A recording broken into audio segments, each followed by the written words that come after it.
जी अस्सलाम वालेकुम। कैसे हैं आप? ठीक ठाक हैं? होप सो खैरियत से होंगे। सो आज हम फोर्थ वीक का लेक्चर स्टार्ट कर रहे हैं। तो देखते हैं इसको क्या है। इससे पहले तक जो कुछ हमने पढ़ा है उसमें आपको जो कन्फ्यूजन्स हैं, जो मिसअंडरस्टैंडिंग्स हैं, आप लोग मेरे से यूनिवर्सिटी में पूछ सकते हैं, व्हाट्सएप पे पूछ सकते हैं, ईमेल पे पूछ सकते हैं। सो चलते हैं जी आगे। आज का टॉपिक है anatomy of a software house. मतलब सॉफ्टवेयर हाउस बनता कैसे है, काम कैसे करता है, होता क्या है, कंपनी कैसे बनेगी। इसमें इसमें हम पढ़ेंगे क्या क्या एलिमेंट्स, जो क्या चीज़ें हमने पढ़नी है आज देख लेते हैं। इंट्रोडक्शन होगा, द कंपनी के बारे में होगा, उस सॉफ्टवेयर हाउस के बारे में, स्ट्रक्चर ऑफ द कंपनी होगा, management of staff, producing the budget, monitoring financial performance, long term planning और कंक्लूजन्स। ये चीज़ें हम इसमें पढ़ेंगे। तो let's start it one by one, देखते हैं आगे क्या है इसमें, इसको डिटेल में। सो इंट्रोडक्शन सबसे पहले कंपनी के बारे में कहता है। हाइपोथेटिकल कंपनी हम एक अज्यूम कर रहे हैं। Hypothetical means assumptionary company. Company ऐसी एग्जिस्ट नहीं करती, हम एक कंपनी अज्यूम कर रहे हैं कि जी Synet software limited was founded some 10 years ago by four friends. कि चार लोगों ने जी कुछ 10 साल पहले मिलके एक कंपनी बनाई, एक सॉफ्टवेयर हाउस बनाया। और वो चार के चार क्या थे? All four are members of the board of directors along with two others who were recruited later. उन चार के चार को डायरेक्टर बना दिया गया और उसके बाद दो और डायरेक्टर्स उन्होंने हायर किए। They joined as employees of the organization. The company specialize in the production of bespoke software for clients वो demand work of high quality. ये क्या कंपनी क्या करती थी जी? स्पेशलाइज थी बी स्पोक एक्सपोकन सॉफ्टवेयर बनाने के लिए क्लाइंट्स के, जो बहुत हाई क्वालिटी के होते थे और हाई एक्यूरेट होते थे।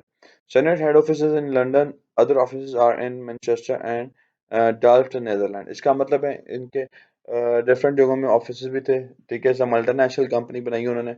यूरोप में भी इसकी प्रेजेंस थी, यूएसए में भी थी। सो कंपनी के स्ट्रक्चर की बात की जाए तो सबसे पहले क्या स्ट्रक्चर था? चेयरमैन था of the company, managing director था, फाइनेंशियल ऑपरेशंस, और उसके बाद सेल्स एंड मार्केटिंग, टेक्निकल, और अ, उसके बाद जो ऑपरेशंस में क्या आ जाएगा आपके सॉफ्टवेयर के ऑपरेशंस, ऑर्गेनाइजेशन के ऑपरेशंस वगैरह। ठीक हो गया। So let's see what we have. Operations director की बात करते हैं। Let's start with the operations director. Operations director का क्या काम है?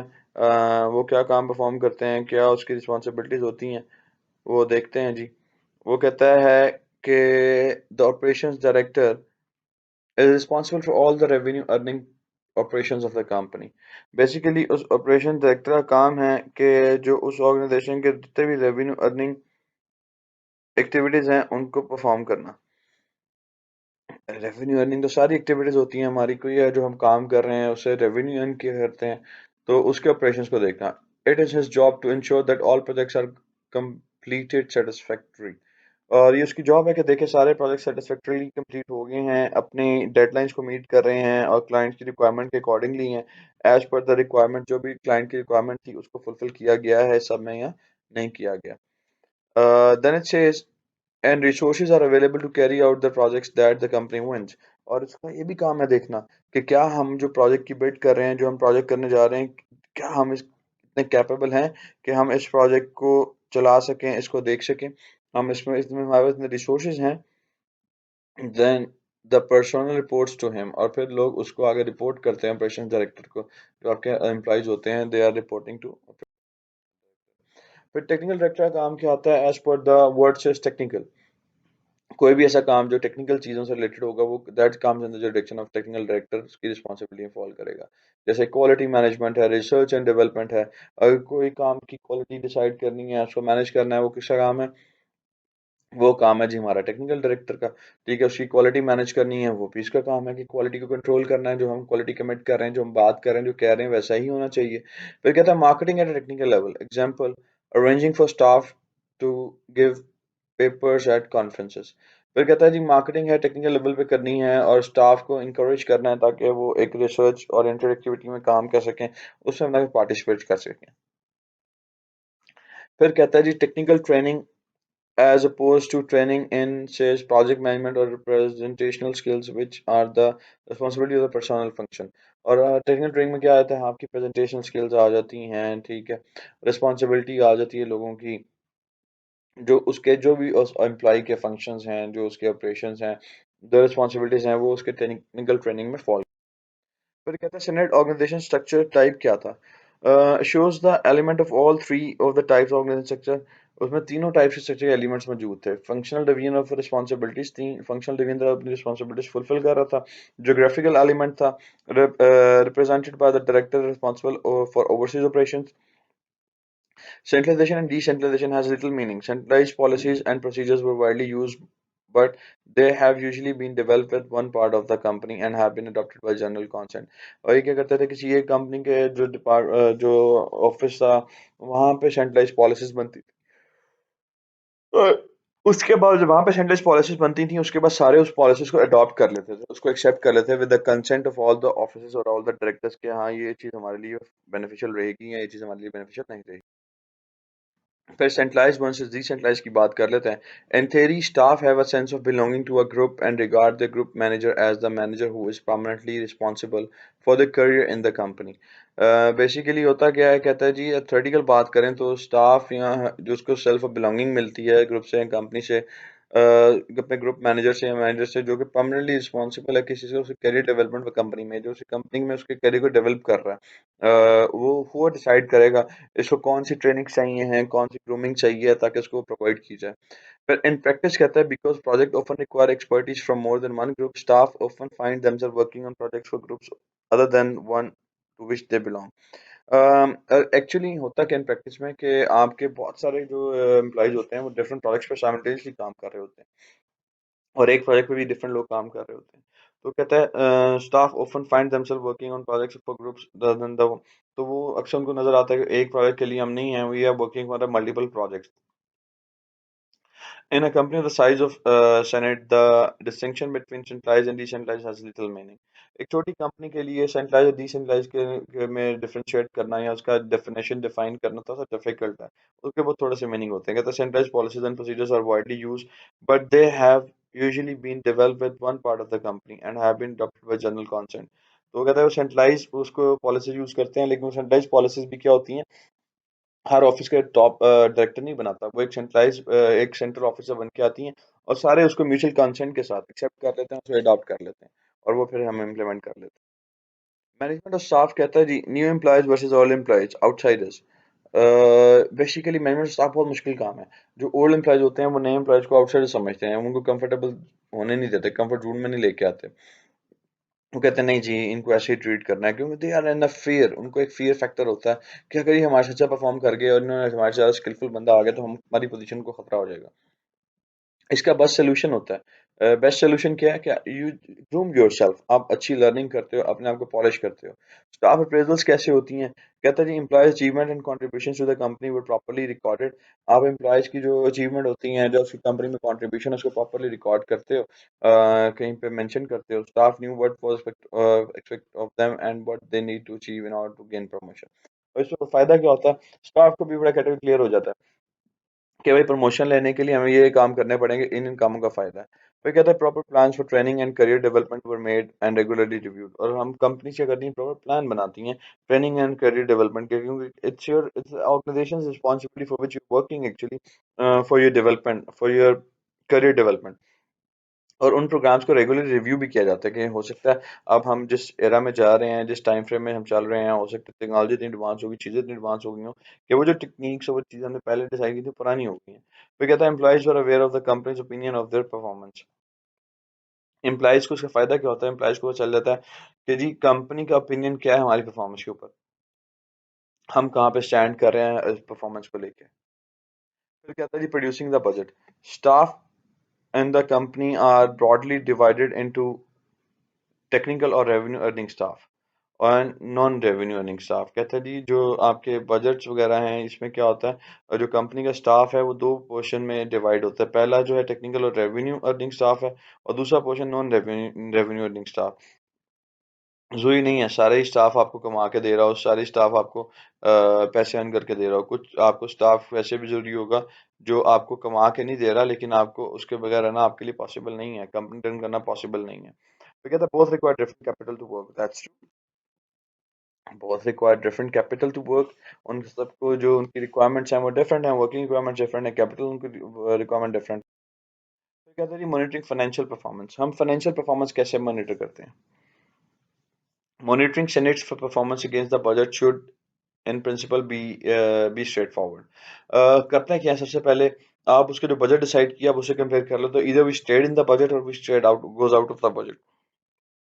हम क्या in principle we are straightforward, हम उस बजट के ऊपर रह के फॉलो कर सकते हैं। फिर कहते हैं each month the income and expenditure under the various heads are compared and if the significant deviations are the corrective action is taken. आप हर मंथ क्या करते हो, मॉनिटर करते हो अपने एक्सपेंसेस कितने हैं, आपकी इनकम कितनी है, तो उसमें जो प्रॉब्लम आती है उसको आप करेक्टिव एक्शन की तरफ लेके जाते हो, डेविएशंस को मेजर करते हो, मैनेज करने की कोशिश करते हो।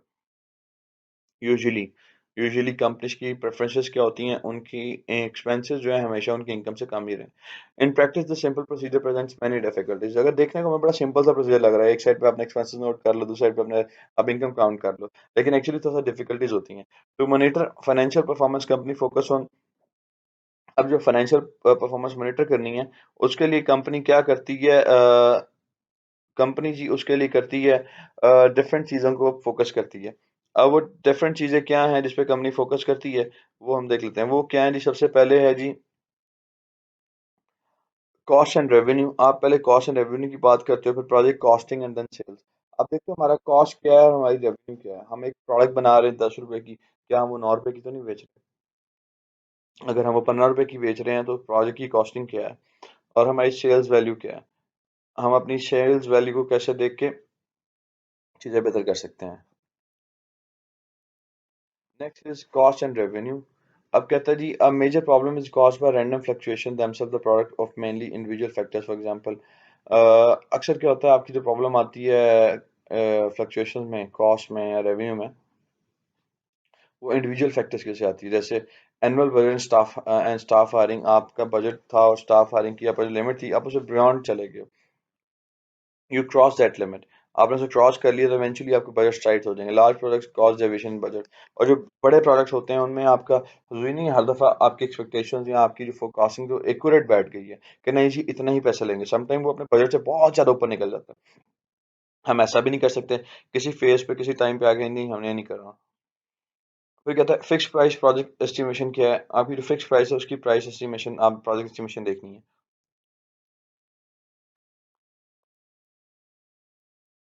हमने फिक्स कॉस्ट लगाई थी प्रोजेक्ट एस्टिमेशन के ऊपर, क्या वो फिक्स उतनी रही है या ये ना हो कि वो भी बढ़ गई हो। तो इसके बाद हम आ जाते हैं अब प्रोजेक्ट कॉस्टिंग है। प्रोजेक्ट कॉस्टिंग कैसे होती है? Because of this difficulties in monitoring the overall performance of the company, Syniad also tries to monitor the financial performance of individual projects through the project costing system। अब कहता है कि जी इतने difficult monitoring system के बाद company की performance monitor करने के साथ साथ Syniad ने एक और काम किया। उन्होंने एक इंडिविजुअल प्रोजेक्ट फाइनेंशियल परफॉर्मेंस में सिस्टम भी बना लिया, जिससे प्रोजेक्ट की कॉस्टिंग निकाल लेते हैं, सिस्टम की कॉस्टिंग कर लेते हैं और उसको अच्छे से मेजर कर लेते हैं। The cost and revenue fees project calculated each month and the cumulative gross margin that is the difference between cost and the total revenue of the date of the project calculated as a percent of the total revenue. और क्या करते हैं आप, हम each project की cost and revenue निकालते हैं, उसको देखते हैं इस पे कितने पैसे आज की डेट तक इस पे कितना खर्चा हो गया और इस खर्चे में कितने पैसे लगे हैं, और उस खर्चे के अगेंस्ट हमें क्या मिला है और क्या आ रहा है और क्या हमारा जा रहा है, क्या हमें इतना रेवेन्यू इकट्ठा हो रहा है जो हम इसमें खर्चा कर रहे हैं या नहीं हो रहा। फिर इसके बाद आप क्या देखते हैं, जब आप उनकी देख लेते हैं कि परसेंटेज ऑफ रेवेन्यू कितनी आ गई, कितना एक्सपेंस हो गया। Next phase in practice the system does not work well. Actually ऐसा सिस्टम प्रॉपरली काम नहीं कर रहा था, कुछ ना कुछ प्रॉब्लम उसमें आ जाती हैं आपको। तो ये हमारी रिस्पॉन्सिबिलिटी है, हम उन प्रॉब्लम को कैसे कैटर करते हैं और कैसे फॉरी टाइमली उसको रिजॉल्व करते हैं। जो हमारा मोस्ट इम्पॉर्टेंट एलिमेंट है, the budget increase in revenue drives partly from the increase charge rates, partly from better staff utilization and partly from an increased number of staff। आपका budget कैसे increase करता है कि आप एक्सपेंसिव स्टाफ रख लेते हैं, या फिर आप अपने स्टाफ की यूटिलाइजेशन जो है पार्टली ज़्यादा लोग हायर कर लेते हैं कि जी हमें अच्छा लेट्स से 10 लोगों की जरूरत थी, हमने 15 लोग हायर कर लिए। यहाँ हमें 10 लोगों की जरूरत थी, हमने ऐसा किया, हमने उन 10 में से एक बहुत हाईली एक्सपेंसिव बंदा रख लिया जो 5 बंदों की सैलरी के कुछ पैसे ले रहा है। तो क्या उसकी यूटिलिटी उतनी निकल रही है नहीं निकल रही है? तो कहते हैं all these factors are influenced by the forward sales position that is by the staff required and the rates earn on the work to which the company is committed in the coming months.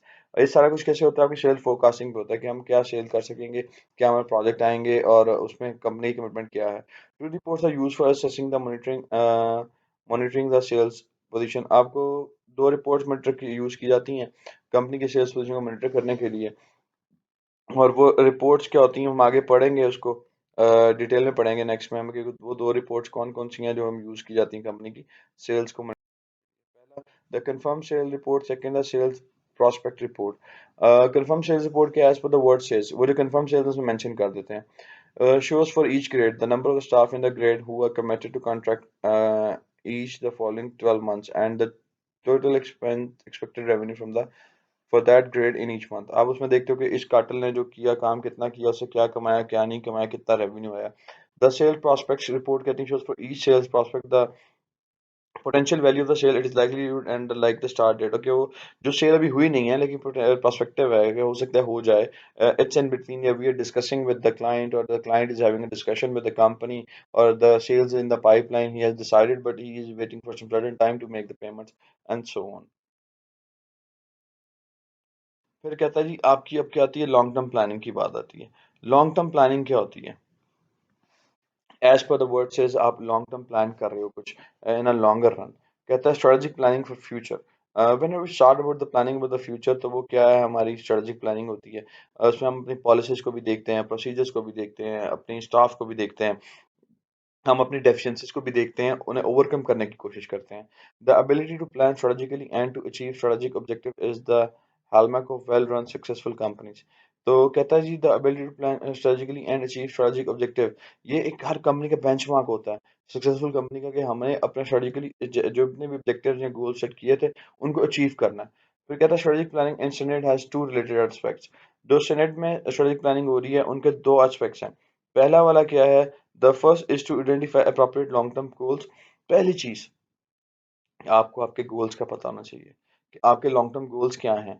अगर आपको आपके goals का ही नहीं पता, आपने कोई goals objective set नहीं किए, फिर आपको काम करने का फायदा नहीं है. Second is to identify the formulate plans to overcome those problem which are inhabiting it from attaining these goals. कहता है सेकेंडली आपने क्या करना है, you need to identify those problem जो आपको रोक रही हैं अपने गोल्स को अचीव करने से. आपसी प्रॉब्लम्स को आइडेंटिफाई करना है जो आपके लिए रास्ते की हडल बन रही हैं, वो प्रॉब्लम्स जो आपको काम नहीं करने दे रही हैं, वो प्रॉब्लम्स जो जिससे आपका काम इफेक्ट हो रहा है. क्योंकि हमने बेसिकली अपने काम को देखना है कि जितना अच्छा काम होगा उतनी अच्छी सेल्स होंगी, उतना अच्छा प्रॉफिट मार्जिन. फिर कहता है जी लॉन्ग टर्म प्लानिंग इन्वॉल्व में क्या आता है, एक्सपेंशन प्लान्स होते हैं, कंपनी इमेज होता है, प्रोडक्ट मिक्स होता है, fee based revenue versus package software, finance और अंडर कैपिटलाइजेशन होती है. जैसे एक्सपेंशन प्लान्स होते हैं कि जी हम बिजनेस को किस तरह एक्सपैंड कर रहे हैं, हम किन पैरामीटर्स पे चल रहे हैं, हमारी एक्सपेंशन की क्या पॉलिसीज हैं, हमने क्या सोचा है किस तरह करना है. तो वो कहता है आप एक्सपेंशन प्लान्स की बात करते हो. फिर कंपनी इमेज देखा जाता है कि हमारी कंपनी का इमेज क्या है, क्या हमारी कंपनी पॉजिटिवली इमेज है या हमारी कंपनी नेगेटिवली इमेज है, क्या मार्केट में हमारी गुडविल पॉजिटिव है या हमारी गुडविल नेगेटिव है. अगर तो हमारी गुडविल पॉजिटिव है तो things will go positive for us. अगर वो नेगेटिव है we have to work on it. हमें उसको पॉजिटिव बनाना है किसी ना किसी तरह. वी नीड टू वर्क कि हम इसको पॉजिटिव कैसे बना सकते हैं. फिर कहता है प्रोडक्ट मिक्स की बात करता है, fee based revenue versus package software. अब प्रोडक्ट मिक्स क्या होता है, आपका फी बेस्ड रेवेन्यू भी होता है, पैकेज सॉफ्टवेयर भी होते हैं. आप किसी ना किसी तरह काम कर रहे हो तो चीजें मैनेज कर रहे होते हो. फिर कहता है फाइनेंस में अंडर कैपिटलाइजेशन होती है. आप फाइनेंस में देखते हो कि क्या हम अपने रिसोर्सेज को पूरा यूटिलाइज कर रहे हैं, क्या हम अपने रिसोर्सेज में कुछ कमी तो नहीं कर रहे, क्या ऐसा तो नहीं है हमारे रिसोर्सेज जो हैं वो गलत यूटिलाइज हो रहे हैं, कहीं ऐसा तो नहीं है हम अपने रिसोर्सेज को मैनेज ही नहीं प्रॉपर कर पा रहे, या हम फाइनेंस में मार खा रहे हैं कहीं ना कहीं पे. तो ये सारी चीजें आपकी लॉन्ग टर्म प्लानिंग में. तो here comes the end of the chapter का कंक्लूजन पढ़ लेते हैं और उसके बाद कोई आपकी क्यूरीज होंगी, कोई आपकी डेफिशिएंसीज होंगी, कुछ क्वेश्चंस होंगे, you can feel free to ask me. आप यूनिवर्सिटी में आके पूछ सकते हो मेरे से, कहीं पे पूछना चाहो पूछ सकते हो. So let's come towards the conclusion. Conclusion कहता है Syniad despite its problem in a is a successful and well managed company, however they need to go multinational. उन्होंने एक चीज नहीं ली, उन्होंने मल्टीनेशनल लाने की कोशिश की क्योंकि वो एक अच्छी कंपनी थी, बिजनेस अच्छा था, लेकिन मल्टीनेशनल नहीं हो पा रहे थे, काम उनको ज्यादा नहीं बढ़ रहा था. तो they decided to go multinational, एक डिफरेंट कंट्रीज में भी अपने ऑफिसेज बनाए, जिससे उनका बिजनेस तो ग्रो हो गया होगा, साथ साथ उनको नई स्किल्स का भी चांस मिला होगा, कुछ न्यू स्किल्स सीखने का. क्योंकि ऑब्वियस ही बात है, आप जहाँ पे जाएंगे उनके अकॉर्डिंग चीजें सीखेंगे. फिर कहता है do directors have the expertise to manage this transition और to run the resulting company, agreements for collaboration with comparable companies. क्या उन्हें देखना है, क्या उनके डायरेक्टर्स की ये रिस्पॉन्सिबिलिटीज कैपेबिलिटीज हैं कि वो ट्रांजेक्शन जो है ये इसको सक्सेसफुली रन कर लें. यहाँ पे जो बाकी कंपनीज हैं उनके साथ जो हमारे एग्रीमेंट्स उनके हुए हैं, या उनके जो अंडरस्टैंडिंग्स हैं उनको प्रॉपर्ली डेवलप कर लिया जाए, या वो कोलैबोरेशन को प्रॉपर्ली कंपेयर कर लिया जाए कि किस तरह हम काम कर सकते हैं, तो उन्हें ये भी देखना है। फिर कहता है Senate has now reached a point, अब Senate उस पॉइंट पे आ गया where it can no longer thrive as a private company and its future must inevitably be very different from its past। कहता है अब Senate उस पॉइंट पे आ गया है जहाँ पे उनको अपना जो फ्यूचर है प्राइवेट कंपनी में नहीं नजर आ रहा, उसका फ्यूचर कुछ और है। अब वो इसका मतलब है कि they are giving us a signal like now they are moving towards a public limited company. वो प्राइवेट से पब्लिक लिमिटेड तक जा रहे हैं और अपनी उसको एक्सपैंड कर रहे हैं, ऑपरेशंस को अपने विंग्स को एक्सपैंड कर रहे हैं जिससे वो अच्छा प्रॉफिट अर्न कर सकें। So that's how it is.